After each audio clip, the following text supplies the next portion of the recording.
I've been living in Asia almost 20 years now, and I see entrepreneurship as a completely different mentality in Asia. Entrepreneurs you're almost born entrepreneurial in Asia. It's a way of life there. If you look around, entrepreneurship exists everywhere, and people don't sit there and decide, I'm going to become an entrepreneur. It's almost like survival. I mean, you'll see people selling noodles on the street, and you'll see people opening up small shops, and in fact, most of the big businesses today in Asia are first-generation entrepreneurial ventures. So you don't have to look more to mom and dad to see that some big multinational Asian company is actually an entrepreneurial venture that started some 30, 40 years ago, and it's still in existence. So I would say that that the entrepreneurship in Asia, in fact, is significantly more than what we see in the U.S. It's one of the most entrepreneurial areas in the world.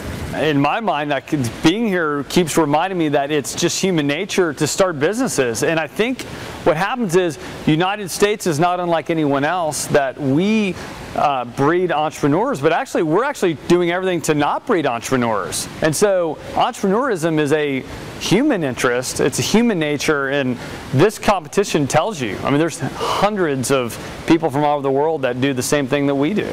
My take on it is entrepreneurship is international in scope. The difference is in the United States and in North America, we're really lucky in that we have the infrastructure, we have the risk system, we actually have the securities laws that enable people to put money at risk. Once you go outside the international, into the international arena and outside the US, the concept of equity is not as strong. The concept of debt is stronger, but it's still far more selective.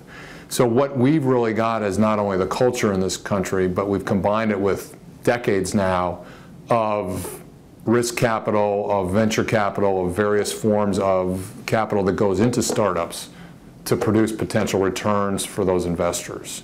And over time, everyone knows the stories of friends who've gotten stock options or put a small amount of money in and made a lot of money. So I think it's uniquely nurtured in America, but I think it's really an international phenomenon.